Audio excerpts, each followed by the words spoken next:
colocar aqui. Não vai ficar.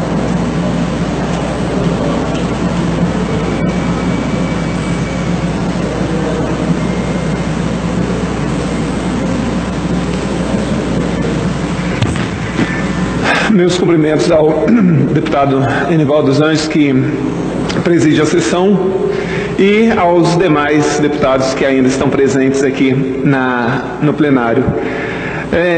Hoje eu gostaria de falar sobre um assunto que muitas vezes se evita falar, a questão dos tribunais de contas pelo país afora e, obviamente, o do Espírito Santo. Os tribunais de contas deveriam ser órgãos fundamentais e prestar um serviço infinitamente maior e melhor do que aqueles que prestam. Porque, afinal de contas, são órgãos caríssimos aos cofres públicos e deveriam zelar pelo bom uso do dinheiro público. Ainda que sejam órgãos auxiliares do Poder Legislativo, são eles que fazem pareceres sobre as contas dos municípios, dos estados, das instituições. São esses órgãos que podem recomendar à Justiça que investigue, que bloqueie bens, que paralise obras, enfim, são de suma importância. Mas os conselheiros, que têm o poder de fato, são sempre indicações políticas das assembleias, dos governos. Hoje, uma pesquisa feita recentemente diz que dos 233 conselheiros pelo país afora, 80% já tiveram cargos eletivos de destaque na administração pública, quer dizer, ou já foram senador, prefeito, governador, deputado, enfim, ou então foram secretários ou ministros. 31% desses conselheiros têm parentes políticos e 23% deles já foram processados ou condenados. Casos emblemáticos de como não há um critério técnico e republicano na escolha de conselheiros são os fatos que ocorreram recentemente no Rio de Janeiro e no Mato Grosso. No Rio de Janeiro, no começo do ano, dos 7 conselheiros do Tribunal de Contas, 5 foram presos. No Mato Grosso, em setembro, dos 7 conselheiros, 5 foram afastados, todos por casos de corrupção. Aqui no estado do Espírito Santo, dos 7 conselheiros, 2 estão afastados. Um, considerado pela polícia foragido da justiça, está nos jornais dessa semana, o conselheiro Valci Ferreira, e o outro tornou-se réu, antes de ontem, no Superior Tribunal de Justiça, que é o conselheiro Pimentel, que inclusive foi secretário da Casa Civil do governo Artung 2009-2010, indicado pela Assembleia Legislativa com amplo apoio do mesmo governador. Todas essas questões envolvendo os tribunais de contas e os seus conselheiros deixam muito claro que o modelo de indicação política de conselheiros está esgotado. E olha o que aconteceu no Rio de Janeiro, é mais emblemático. Dos 7 conselheiros, 5 foram presos. E na semana passada, ainda assim, o governador do Rio tentou nomear alguém envolvido em várias denúncias de corrupção. Não ocorreu porque houve recurso do Ministério Público, do Judiciário, e o dito cujo foi preso.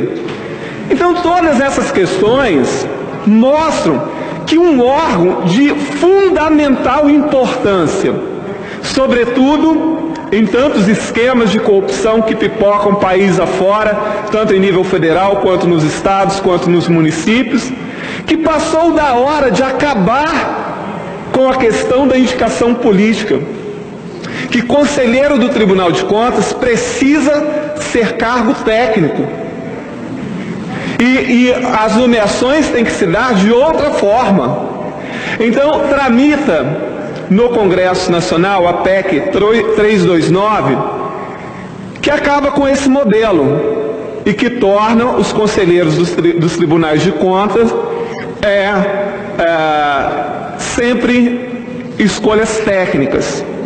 E nós estamos apoiando o movimento Muda Tribunal de Contas, que é um movimento sendo puxado por profissionais da área no Brasil inteiro. E a sociedade precisa abraçar essa causa e ajudar a pressionar o Congresso Nacional para que essa PEC seja aprovada. Isso é de fundamental importância. Para além da questão da corrupção, em que estão envolvidos tantos conselheiros em tantos estados diferentes, inclusive aqui no Espírito Santo, para além dessa questão, fica sempre muito óbvio que os tribunais de contas acabam aprovando contas de determinadas pessoas, de qualquer forma e às vezes com louvor, e de outras não.